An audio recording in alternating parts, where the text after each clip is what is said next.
Los papeles de adopción se deslizaron sobre nuestra pulida mesa de cocina con un sonido como el del hielo al romperse. La firma de mamá, un nudo apretado y enojado de tinta negra, ya estaba seca. Ella no los empujó hacia mí con pesar, sino con la rápida e impersonal eficiencia de un cajero de banco que cierra una cuenta. 23 años de mi vida, desde las rodillas raspadas hasta las fotos de graduación de la secundaria en la repisa de la chimenea, estaban siendo liquidados por el regreso de su verdadera hija, Chelsea. Hemos pensado mucho en esto, Maya, empezó mamá, con su voz carente de cualquier calidez. Cuando descubrimos que Chelsea estaba viva, supimos que nuestras vidas tenían que estar completamente dedicadas a su curación. No sería justo para ella tenerte aquí. Serías un recordatorio constante de lo que perdió. La miré fijamente mientras mi mente luchaba por conectar sus palabras con la mujer que me enseñó a andar en bicicleta. ¿Un recordatorio? Yo soy su hermana. He soñado con conocerla toda mi vida. Los labios de mamá se adelgazaron hasta formar una línea sin sangre. No eres su hermana. Fuiste la niña que criamos en su lugar. Ahora ella ha regresado y tenemos que restaurar la familia a como siempre debió ser. Este papeleo simplemente lo hace oficial. El aire estaba cargado con el fantasma de Chelsea. Su perfume, un aroma floral caro y empalagoso, se aferraba a las cortinas y a la tapicería, una marca territorial. Ella había estado parada allí hacía apenas unos momentos, con una sonrisa triunfante en los labios mientras veía a su madre firmar los papeles antes de disculparse para dejar que la familia tuviera su momento. Había recorrido toda la casa una hora antes, siguiendo a mis padres como una monarca de visita, señalando los muebles y sugiriendo renovaciones. Se detuvo en la puerta de mi dormitorio, con los ojos brillantes. Esta habitación tiene la mejor luz, había declarado. Me la quedo. No hubo ninguna duda, ningún atisbo de compartir o de compromiso. Fue una adquisición hostil disfrazada de un paquete bastante sonriente. Y mis padres le habían entregado las llaves del reino sin pensarlo dos veces, deseosos de complacer a la hija pródiga que apenas conocían. Mis manos temblaban tan violentamente que tuve que presionarlas sobre la mesa para calmarlas. Obligué a mis ojos a centrarse en el denso bloque de texto, el lenguaje frío y estéril de la ley. La frase que saltó a la vista se sintió como un golpe físico: renuncia a la patria potestad. Esto no puede ser real, susurré, con las palabras atoradas en mi garganta. No puedes simplemente borrarme. Soy tu hija. Lo he sido toda mi vida. Eso tiene que significar algo. Mamá suspiró, un sonido de pura exasperación, como si yo fuera un niño pequeño haciendo un berrinche. No seas tan dramática, Maya. Te dimos una vida maravillosa, ¿verdad? Te acogimos. Pero debes entender que eras una sustituta.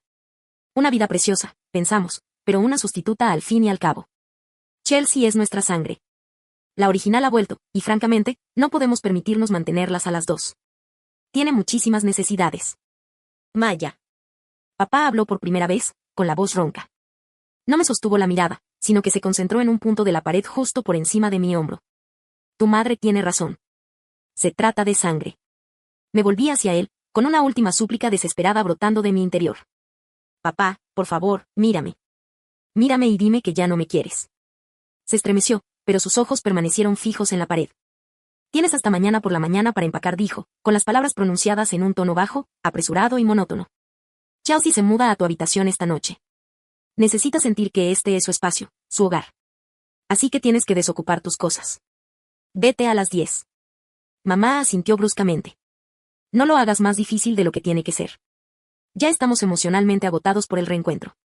Una extraña calma fría me invadió, ahogando el pánico. El dolor seguía ahí, un enorme agujero desgarrador en mi pecho, pero la conmoción se había cristalizado en algo duro y claro. Resolución. Empujé mi silla hacia atrás. El roce de sus patas contra las baldosas resonó en el silencio sofocante.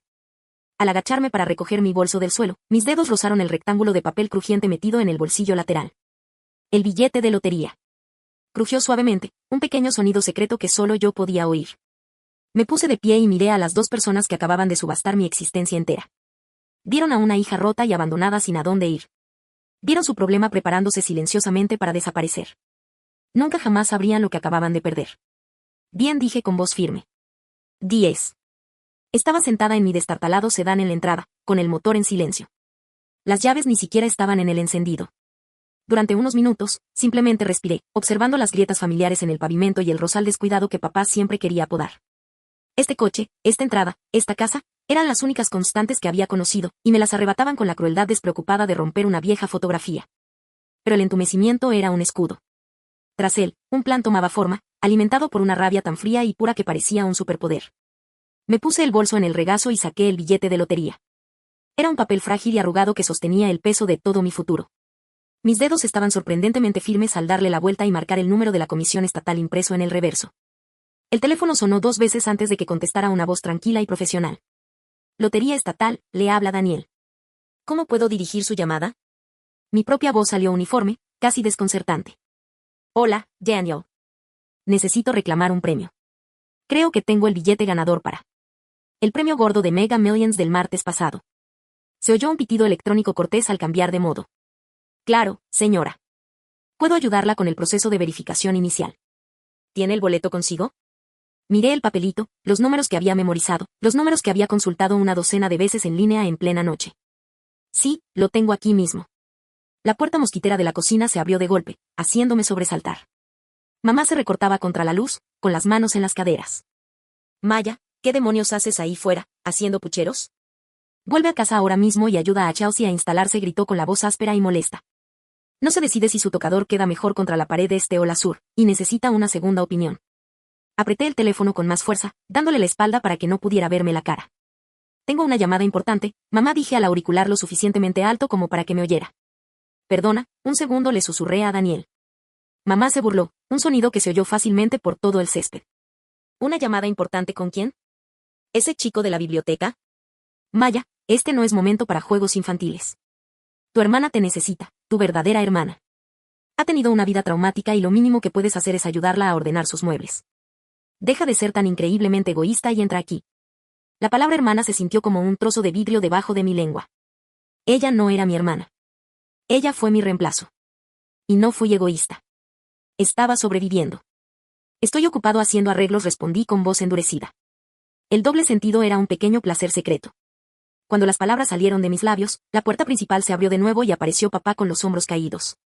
Llevaba mis 2 maletas grandes, las que había usado para los viajes de la universidad y las vacaciones familiares. Él no me miró. Simplemente caminó penosamente por el pasillo con la severa determinación de un hombre que saca la basura. Su rostro era una máscara de cansada resignación. Llegó a la acera y las dejó con un golpe final y pesado. Mi vida entera, mi ropa, mis libros, mis recuerdos, eran ahora oficialmente basura esperando a ser recogida. Esa visión debería haberme roto, pero en lugar de eso forjó la última capa de acero alrededor de mi corazón. Señora, ¿está usted todavía conmigo? Preguntó Daniel. Su voz fue como un salvavidas que me devolvió a mi nueva realidad. Vi a papá retirarse a la casa sin mirar atrás ni una sola vez. Sí, dije con voz clara como una campana. Estoy aquí. Continuemos. Está bien, señora, dijo Daniel con tono paciente y tranquilizador.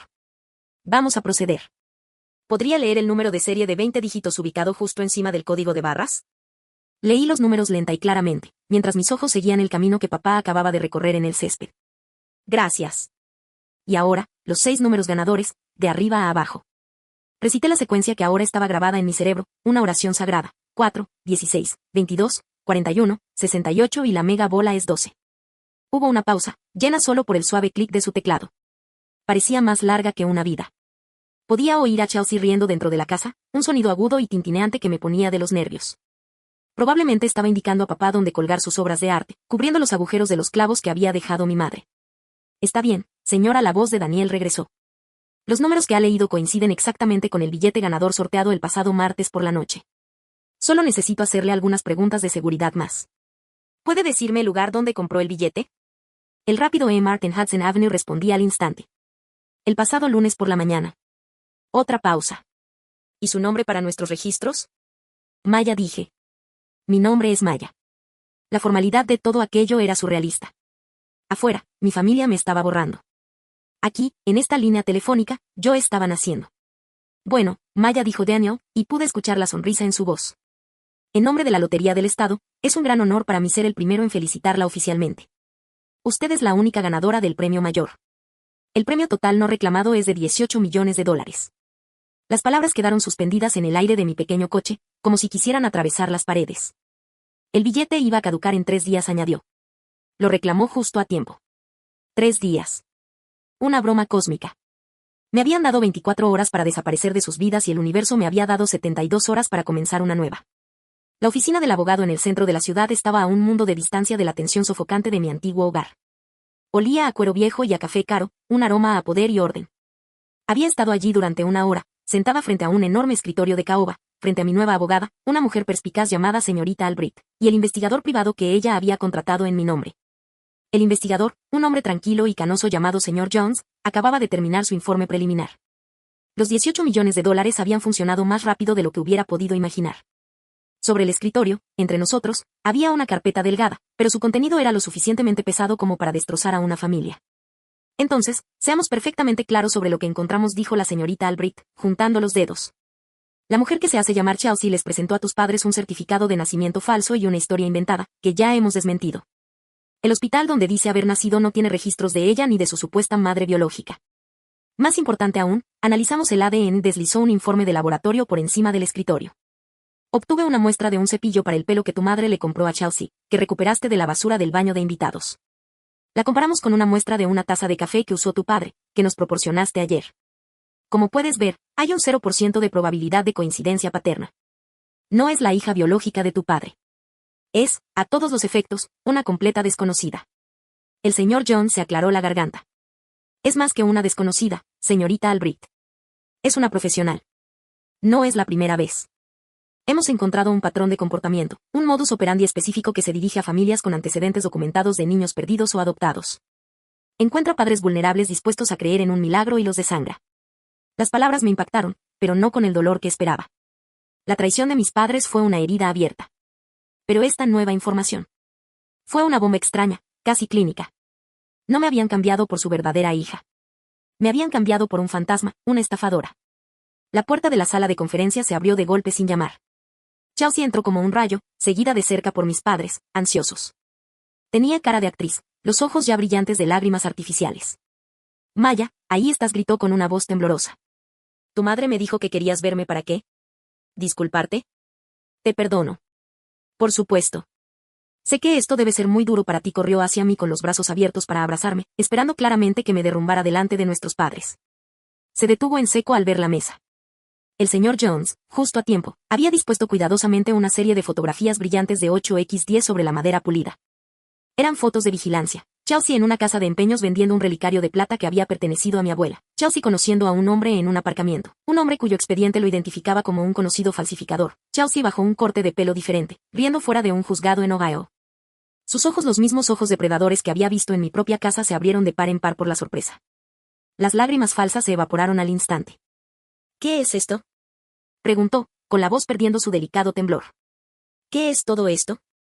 Mi madre miró a su alrededor, nerviosa. Maya, ¿qué significa esta emboscada? Nos dijiste que tenías papeles que firmar. Vinimos aquí de buena fe. No puedes probar nada. Chelsea gruñó, las palabras desgarrando su fachada más dulce. Su voz se volvió repentinamente dura, despojada de su vulnerabilidad practicada y cubierta de una rabia venenosa. Era la voz de un animal acorralado. Señaló las fotos con el dedo. Son falsas. Photoshop. Tú hiciste esto. Siempre tuviste celos de mí desde el momento en que entré en esa casa.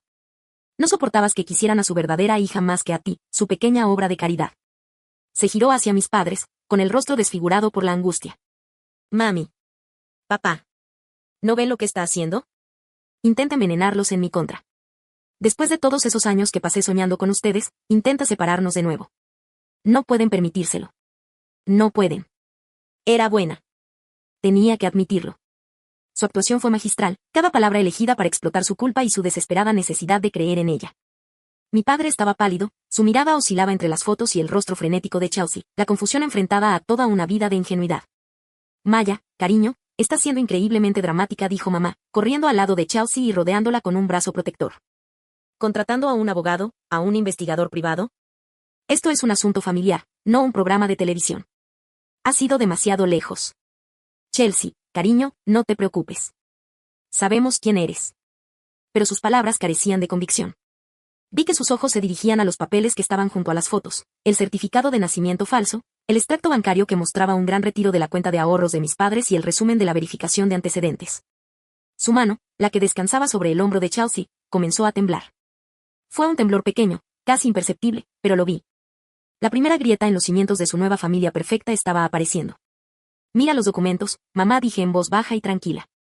Mira la prueba A, el certificado de nacimiento.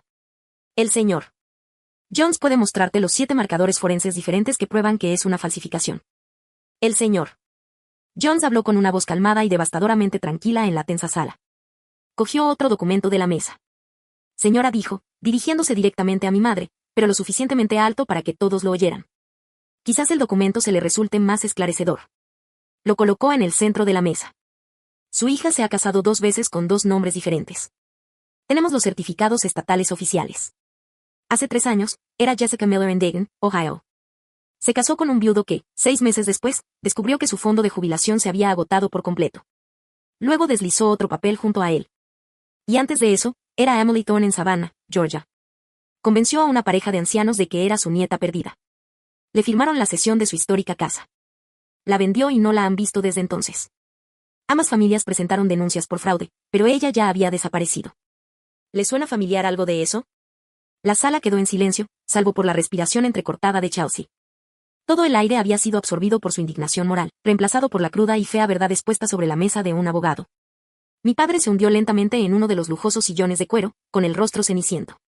Mi madre observaba los certificados de matrimonio, llevándose la mano temblorosa a la boca. La arquitectura de su gran delirio se derrumbaba sobre ellos, rayo tras rayo doloroso. Chelsea no dijo nada. Solo me miró fijamente, con los ojos llenos de odio puro y sin adulterar. Todas las mentiras habían desaparecido, y solo eso quedaba. Por primera vez en 2 días, sentí que podía volver a respirar. El sol de la tarde se filtraba por los grandes ventanales de la oficina, atrapando las motas de polvo que danzaban en el aire. Sentía calor en la piel, un calor suave y sincero, a un mundo de distancia del afecto frío y condicional con el que había crecido. La luz en esta habitación, llena de verdades devastadoras, se sentía más real, más acogedora e infinitamente más cálida que mi hogar. El silencio en la habitación era algo vivo, denso y sofocante. Papá era una estatua de incredulidad en su silla. Mamá seguía agarrando los certificados de matrimonio fraudulentos, con el rostro desfigurado por la confusión y el horror creciente. Chelsea, o como se llamara, permanecía rígida. Su máscara de victimización se hizo añicos, revelando la furia fría y dura que se escondía debajo. El siguiente sonido no fue la explosión de gritos que esperaba, sino un golpe firme y autoritario en la puerta de la sala de conferencias. La señorita Albrecht, mi abogada, asintió bruscamente a su asistente, quien la abrió y reveló a 2 personas, un hombre y una mujer, vestidos con ropa profesional pero común y corriente. No eran abogados. Sus ojos recorrieron la sala con una mirada experta que todo lo ve, pasando por alto a todos hasta que se posaron en Chelsea. Sharon Valley, dijo la mujer con voz tranquila y sin rastro de pregunta. Chelsea se estremeció como si la hubieran golpeado. El nombre, tan desconocido para el resto de nosotros, fue claramente un golpe directo.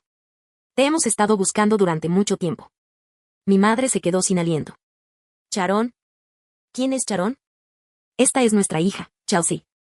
Oficiales, hubo un terrible error. Mi otra hija, Maya, me señaló con mano temblorosa como si yo fuera la fuente de todo este caos. Ha hecho algunas acusaciones descabelladas e infundadas. El detective masculino sonrió, con una expresión delgada y sin humor. Señora, le aseguro que sabemos exactamente con quién estamos hablando y no estamos aquí por ninguna acusación hecha hoy. Sacó un documento doblado del bolsillo de su chaqueta. Sharon Valley tiene una orden de arresto pendiente emitida por el estado de Oregón por cargos de malversación de fondos y fraude electrónico. Chelsea se giró para encarar a mi padre, su última apuesta desesperada. Papá, no los dejes. Es una mentira. Nunca he estado en Oregón. Diles quién soy. Papá se levantó tambaleándose de su silla, con el rostro pálido y cubierto de sudor. Oficial, mi hija fue secuestrada cuando era niña. Ella ha pasado por un trauma terrible. Ella se confunde. Su voz se fue apagando, la mentira sonó patética incluso a sus propios oídos. La detective dio un paso adelante sin apartar la mirada de Chelsea. Señor, su hija fue la contadora principal de un distribuidor de madera en Portland durante 3 años. Durante un periodo de 18 meses, malversó más de $200,000 creando un empleado fantasma y transfiriendo el salario a una cuenta offshore. Desapareció el día antes de la auditoría anual. Tenemos registros de nómina, extractos bancarios y grabaciones de seguridad de ella saliendo de la oficina con una caja de archivos. No estamos confundidos. Se desenganchó un par de esposas del cinturón. El ruido metálico era ensordecedor. Sharon Valley, estás bajo arresto. Chelsea no gritó ni peleó. Se produjo una transformación escalofriante. El pánico desapareció y fue reemplazado por una resignación plana y sin vida. Ella conocía este guión. Este fue el final del espectáculo. Le dio la espalda a mis padres sin decir palabra y puso sus manos detrás de su espalda. El clic agudo y definitivo de las esposas al encajar en su lugar resonó en la habitación silenciosa. Era el sonido de la fantasía muriendo. Era el sonido de la monumental estupidez destructora de vidas de mis padres hecha realidad. Y cuando ese sonido se registró, los ojos de mi madre se pusieron en blanco, su cuerpo se relajó y se desplomó sobre la lujosa alfombra, completamente desmayada. Los detectives fueron eficientes e impersonales. Mientras uno le leía estoicamente sus derechos a Chelsea, el otro pidió que un oficial uniformado esperara abajo. Se ofrecieron paramédicos para ayudar a mi madre, pero papá los desestimó después de unos segundos. Ella solo necesita un minuto, murmuró, mirando fijamente el lugar donde había estado Chelsea. Escoltaron a su prisionera afuera, dejando un vórtice de silencio a su paso. Durante mucho tiempo nadie se movió. El señor Jones, el investigador privado, comenzó a guardar silenciosamente sus archivos en su maletín. La señorita Albrecht sirvió un vaso de agua de un cajetín que había en el aparador. Finalmente, papá se arrodilló junto a mamá y le dio unas palmaditas en la mejilla. Cariño, ¿puedes oírme? Sus párpados se abrieron de golpe, miró alrededor de la habitación vacía y sus ojos se posaron en el espacio vacío junto a la puerta. Se ha ido, susurró. Se la llevaron. Entonces su mirada me encontró parada junto a la ventana. Un nuevo y aterrador pensamiento apareció en su rostro, la comprensión de lo que habían hecho, no a Chelsea, sino a mí. El peso pareció aplastarla. Maya, sollozó, la palabra era una herida abierta y en carne viva. Oh, Dios, Maya, ¿qué hemos hecho? Papá me miró con el rostro destrozado. Maya, no lo sabíamos. Te lo juro por Dios, no lo sabíamos. Nos engañó. Nos engañó por completo. Me quedé mirándolos, un espectador viendo el trágico acto final de una obra en la que ya no participaba. El dolor que sentía era un eco lejano, una tormenta que ocurría en otro continente. ¿Qué vamos a hacer?, preguntó papá con la voz quebrada. Me miraba como si yo tuviera las respuestas, como si de alguna manera pudiese arreglar el mundo que ellos habían destruido tan completamente, como si todavía fuera su hija, allí para resolver un problema. No hay nosotros, dije con una voz tan tranquila y plana como el horizonte. Ya no. Usted firmó los papeles. Mamá dejó escapar otro sollozo desgarrador. Podemos romperlos. Los romperemos ahora mismo. No significa nada. Eres nuestra hija, Maya. Siempre has sido nuestra hija. Cometimos un error. Un terrible, terrible error. Por favor, cariño. Por favor. Podemos arreglar esto. No, no pueden. Lo dije sin ser cruel, fue simplemente un hecho. No pueden arreglar esto. Simplemente tienen que vivir con ello. Cogí mi bolso de la silla donde lo había dejado. Querían empezar de cero, les recordé, usando las propias palabras de mamá. Ahora tienen uno. Papá se puso de pie con dificultad. ¿De qué estás hablando? ¿A dónde vas?, suplicó. No puedes irte sin más. Somos tu familia. Te necesitamos. Miré a mi abogada, la señorita Albrecht, quien me dirigió un gesto sutil y alentador. La última pieza de mi plan encajó. Tengo que tomar un vuelo mañana por la mañana, anuncié en la sala silenciosa. Primera clase a Zúrich. Me voy a mudar a Suiza. La sorpresa en sus caras fue absoluta. Fue incluso más profunda que cuando las esposas se cerraron. Fue un golpe que no vieron venir, una consecuencia que nunca pasó por sus mentes. Suiza, gritó mamá, levantándose apoyándose en los codos. ¿Cómo? ¿Con qué dinero? No puedes permitirte un billete de autobús para la siguiente ciudad. No le respondí. No tuve que hacerlo. Mi silencio era su propio tipo de poder. Miré a mi madre, hecha un mar de lágrimas sobre la costosa alfombra, con el rostro manchado de rímel y su mundo cuidadosamente construido en ruinas humeantes a su alrededor. Vi a papá, sus manos revoloteando inútilmente, su mirada yendo y viniendo entre su esposa desplomada y la hija que ahora estaba perdiendo por segunda y última vez. Una parte de mí, la niña que había pasado 23 años ansiando su amor incondicional, sintió un destello de lástima. La parte de mí que estaba sentada en el auto mientras mi padre llevaba mi vida a la calle no sintió nada en absoluto. Dio un paso tambaleante hacia mí. Maya, por favor, suplicó con voz ronca. Ayuda a tu madre. Solo ayúdala a llegar a una silla, por favor. La miré. Miré a la mujer que me había llamado sirvienta, que me había dicho que saliera de mi casa en 24 horas, que se había quedado parada mirando como un estafador se apoderaba de mi habitación, de mi vida, de mi familia. Recordé su firma fría y despectiva en el papel que me había separado legal y emocionalmente de ellos para siempre. Les di la espalda a ambos y caminé hacia la puerta, dejándola en el suelo. Regresé a la casa sola. Me habían seguido desde la oficina del abogado en su propio coche, una procesión silenciosa y miserable. El lugar ya se sentía extraño.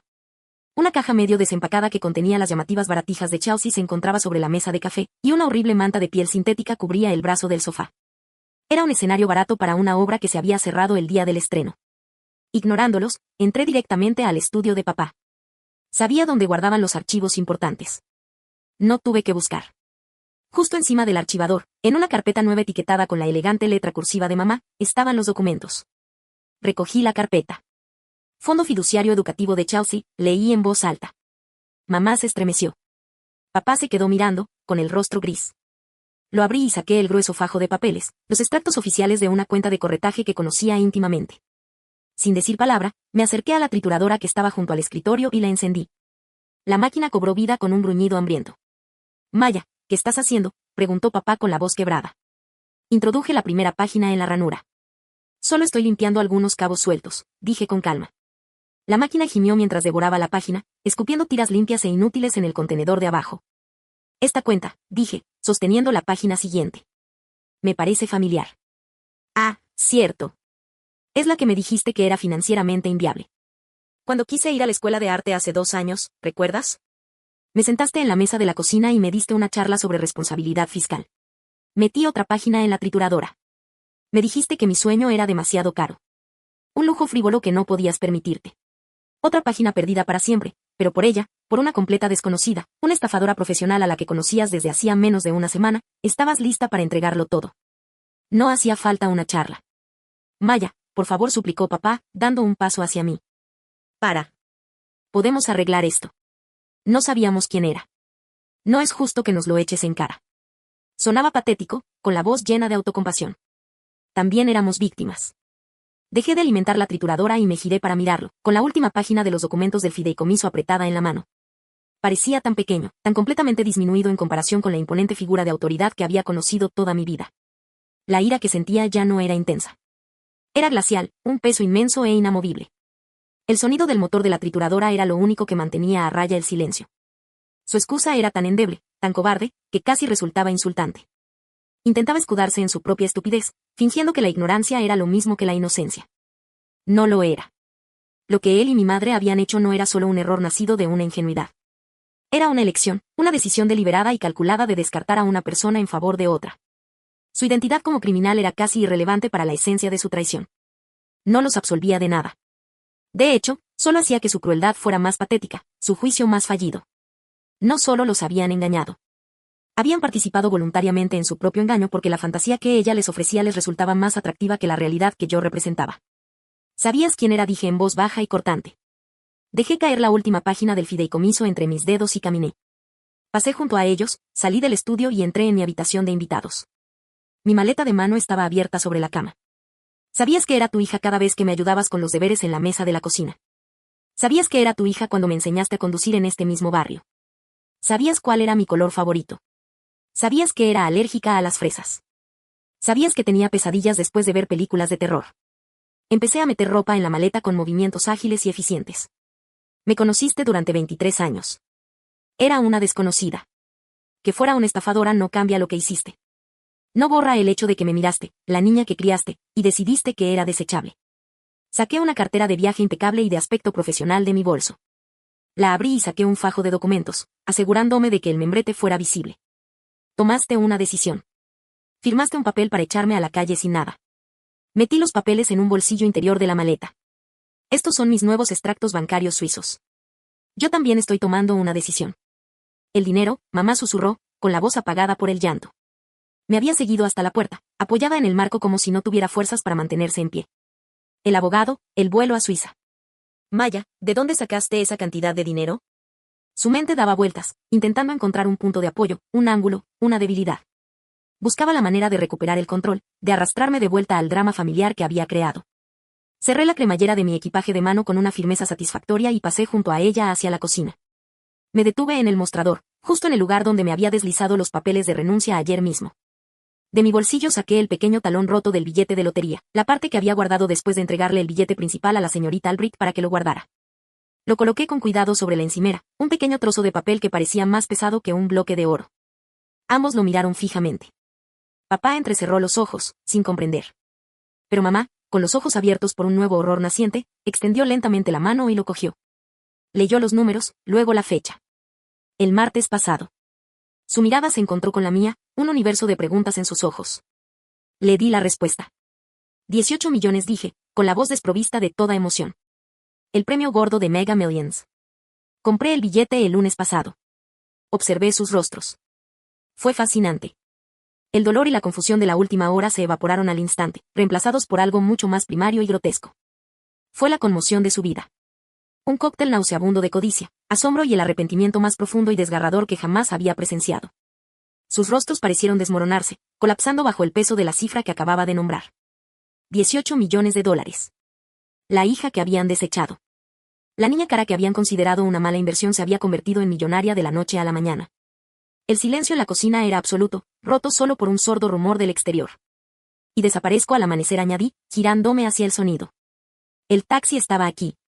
No se trataba de un taxi cualquiera, sino de un elegante automóvil negro que había pedido esa mañana, un servicio recomendado por la empresa de la señorita Albright. Se quedó junto a la acera, con el motor ronroneando, un zumbido bajo y constante de potencia que sonaba como la base de mi nueva vida. Sus faros atravesaron el anochecer, iluminando el camino por donde papá había dejado mis maletas el día anterior. El conductor permaneció pacientemente junto a la puerta trasera abierta, un chofer silencioso esperando para transportarme fuera de esta vida y llevarme a la siguiente. El motor al ralentí era un reloj que contaba los últimos segundos de mi pasado. Todo estaba listo.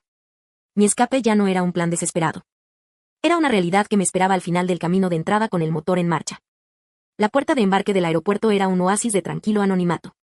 Me senté cerca de la gran ventana mirando los aviones despegar hacia el cielo del amanecer. Mi nuevo pasaporte y tarjeta de embarque de primera clase descansaban sobre mi regazo. El zumbido de la terminal, los anuncios lejanos, las conversaciones tranquilas de desconocidos. Fue la banda sonora perfecta para un nuevo comienzo. Sentí que una sensación de paz se apoderaba de mí por primera vez en lo que parecía una vida entera. La tormenta había terminado. Tenía mi dinero, mi libertad y un futuro que finalmente podía construir para mí. Estaba tan perdida en el momento que no los vi hasta que estuvieron casi encima de mí. Parecían frenéticos y desaliñados. La cara de mamá estaba hinchada y manchada por el llanto, y la camisa de papá estaba arrugada y su cabello despeinado. Debieron haber conducido hasta aquí como locos después de que me fui. Maya, gritó mamá, su voz era un chillido crudo que hizo girar cabezas de todos a nuestro alrededor. Se lanzaron hacia adelante, una ola de desesperación, pero su camino fue bloqueado de repente. Dos agentes uniformados de la policía aeroportuaria, que se encontraban discretamente cerca, se adelantaron para interceptarlos. Mi abogada, la señorita Albright, había organizado una escolta. Ella había anticipado exactamente este movimiento desesperado. Señora, señor, voy a tener que pedirles que mantengan la distancia, dijo el primer oficial con voz educada pero firme. Papá se detuvo, aturdido. ¿Qué es esto? Somos sus padres. Solo queremos hablar con nuestra hija, exclamó alzando la voz por el pánico. Fue entonces cuando me levanté, tranquilo y sereno, y le tendí el documento doblado que me había dado la señorita Albright. En realidad, dije, y mi voz se escuchó en el espacio repentinamente silencioso, ya no sois mis padres, ¿recordáis? Y esta es una orden de restricción temporal. Dice que legalmente debes mantenerte al menos a 100 yardas de mí. Estás violando una orden judicial. ¿Una orden de restricción? Mamá se lamentó, llevándose las manos a la cara con horror. La actuación fue para beneficio de la creciente audiencia de viajeros, pero el dolor detrás de ella era real. Esta fue una humillación pública que no podía controlar. Una orden de restricción contra su propia familia. Maya, ¿cómo pudiste ser tan cruel? Después de todo lo que hicimos por ti, no puedes abandonar a tu familia sin más. Sus sollozos eran fuertes y teatrales, resonando bajo los altos techos y la fría luz fluorescente. Unas cuantas personas cerca negaban con la cabeza, chasqueando la lengua ante la despiadada joven con escolta policial. Desconocían la historia. Desconocían el papel que había firmado. Solo veían la escena que estaba montando. La acusación, tan hipócrita, ni siquiera dolía. Era como ser criticada por un caníbal por tus modales en la mesa. Era absurdo. Me había pasado la vida intentando ser la hija perfecta, aterrorizada por el abandono. Y ahora me lanzaba esa misma palabra como si fuera mi pecado original. Di un paso al frente, deteniéndome justo fuera de su alcance, sosteniendo mi tarjeta de embarque para que pudiera verla con claridad. Yo no abandoné a nadie, dije en voz baja pero lo suficientemente aguda como para interrumpir su histeria. Abandono es cuando llevas a tu hija a una oficina de abogados para ser emboscada por un estafador. Abandono es cuando metes su vida en 2 maletas y las dejas en la acera para que todo el mundo la vea. Miré su rostro y luego el de mi padre. Abandono es cuando firmas un documento legal renunciando a todos los derechos parentales y le dices a tu hija de 23 años que solo era una persona sustituta. Dejé las palabras flotando en el aire entre nosotros. No solo me abandonaste. Me desechaste. Hay una diferencia. El oficial a mi lado cambió de postura. Señora, tal vez usted y su esposo deberían regresar. No queremos causar un escándalo mayor. Mamá lo ignoró, con los ojos fijos en mí, sus lágrimas de repente parecían armas. Fue un error. Un terrible error. Te amamos, Maya. Siempre te hemos amado. Estábamos tan confundidos. Cometimos un error, suplicó papá, recuperando la voz.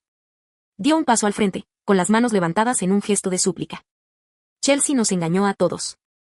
Engañó a profesionales, Maya. Los propios detectives lo dijeron. Era una criminal. Una mente maestra. ¿Cómo íbamos a saberlo? Era la misma excusa gastada, la misma cantinela cobarde. Eran víctimas. Eran inocentes. No tenían la culpa de nada. Intentaban construir un puente que nos llevara de vuelta a través de nuestro trauma compartido, pero los cimientos estaban podridos. No lo dejé. No eran solo víctimas pasivas de una estafa ingeniosa. Eran participantes activos, inversores entusiastas en una fantasía que los hacía sentir especiales, incluso si eso significaba borrarme para hacerles espacio. La estafa solo funcionaba porque ellos lo deseaban. Tenían una opción mucho antes de que Chelsea revelara su verdadera naturaleza. Tenían la opción entre la hija que conocían y la hija que imaginaban. Eligieron la fantasía. Tú elegiste, respondí, con la voz fría y dura como el suelo pulido del aeropuerto. Puede que fuera una mentirosa, pero nunca te obligó a hacer nada. No te obligó a vaciar mi fondo universitario. No te obligó a decirme que ya no era bienvenida en mi propia casa. Y no te obligó a firmar esos papeles. Lo miré fijamente a los ojos. Tú elegiste. Creerle a un extraño antes que a la hija que criaste. Elegiste arriesgarte y perdiste. No soy la víctima de Chelsea. Soy tu consecuencia. Y ahora estoy tomando mi decisión. El aire crepitaba con la tensión de todo lo no dicho de 23 años de historia que se cuajó en este último y amargo momento. Abrió la boca para hablar de nuevo, para suplicar, para disculparse, para negar. Pero lo interrumpió una nueva voz, una voz femenina alegre e incorpórea que descendió del techo. Buenos días, pasajeros. Invitamos a los de las filas 1 a 10 a embarcar para el vuelo 447 a Zúrich. La voz fue el pistoletazo de salida, señalando el final de la carrera. Era mi señal. Era el final. Miré a papá, su rostro arrugado y desesperado, y extendí la mano, no en señal de reconciliación, sino con un solo objeto en la palma. Una llave de casa. Aquí, dije. Se la quedó mirando, confundido. Ya no la necesitaré. No la cogió, así que se la puse en la mano, que no se resistía, y mis dedos rozaron brevemente los suyos por última vez. No sentía calor. Dáselo a los vecinos cuando pregunten a dónde fui, dije, bajando la voz hasta casi un susurro para que solo él pudiera oírlo. O mejor aún, úsenlo para entrar cuando tengan que pensar en cómo explicarle a todo el vecindario, a todos sus amigos, por qué su preciosa hija real está sentada en una celda de la cárcel del condado en lugar de pintar su nuevo dormitorio. Me giré sin esperar respuesta. El agente de la puerta sonreía, esperándome. Los agentes se colocaron ligeramente detrás de mí, una silenciosa escolta oficial despejando mi camino. No miré atrás. Sabía lo que vería. 2 personas destrozadas, solas en medio de un aeropuerto abarrotado. Por fin comprendían el verdadero coste de sus decisiones. Me acerqué al mostrador, bajo la luz del enorme panel de salidas. Enumeraba ciudades de todo el mundo. París, Londres, Tokio, Roma, y allí estaba, Zúrich, a tiempo. Le tendí el pasaporte. El agente de la puerta lo cogió y escaneó mi tarjeta de embarque. Lo hizo, el pasaporte se abrió en la página de mi visa. Mi flamante visa suiza de larga estancia, con mi foto y mi nombre, brillaba bajo las brillantes luces. Era lo más hermoso que había visto en mi vida. Era mi futuro. Era mi liberación.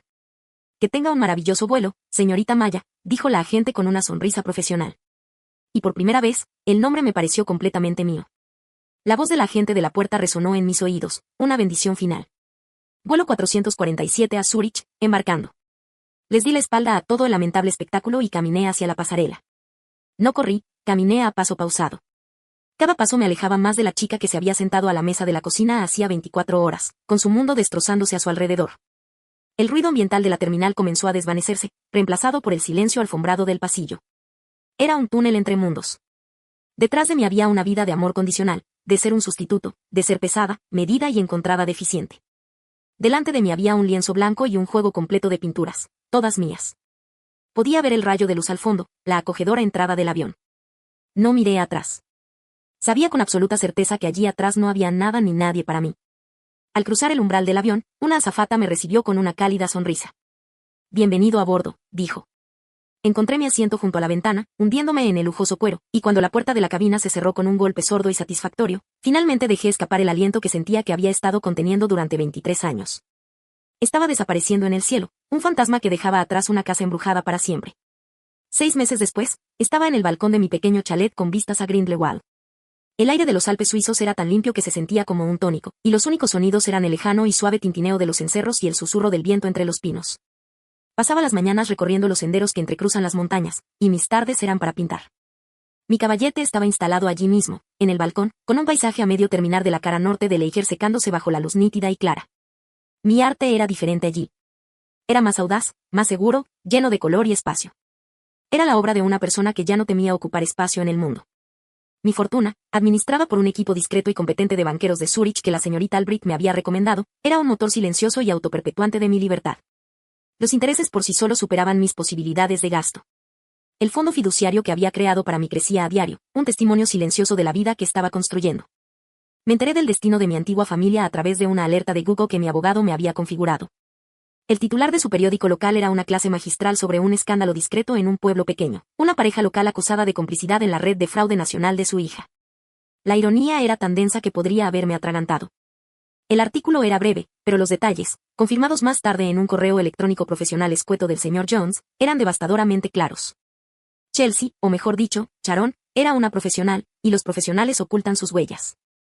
Durante su breve reinado triunfal en mi antiguo hogar, había usado su dirección como sede registrada de varias de sus empresas fantasma. Había usado su wifi para realizar transacciones ilícitas. Incluso convenció a papá de firmar un poder notarial, una simple formalidad para mi historial médico, que luego usó para avalar un préstamo comercial que fue impagado de inmediato. Estaban tan cegados por su fantasía de hija pródiga, tan ansiosos por demostrar su devoción, que firmaban todo lo que ella les ponía por delante. Sus cuentas bancarias, que habían estado vinculadas a las de ella para los gastos del hogar, ahora estaban congeladas como parte de la investigación criminal. Se enfrentaban a años de batallas legales, sus bienes confiscados, su reputación en su pequeña comunidad destruida. Habían abandonado a su verdadera hija por un sueño. Y ese sueño había dado un giro y los había devorado metódica, eficiente e ilegalmente desde adentro.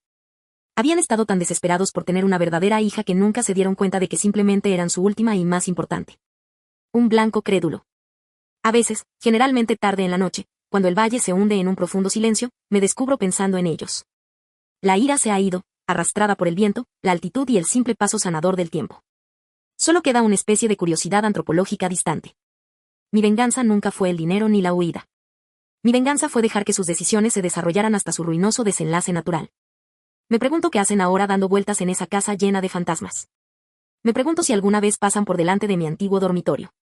La puerta probablemente esté cerrada, pero me pregunto si a veces alguno de ellos se detiene, con la mano sobre el pomo, y se pregunta por la chica que solía vivir dentro. Me pregunto si revisan la habitación vacía, casi esperando encontrarme allí, todavía esperando a que me elijan.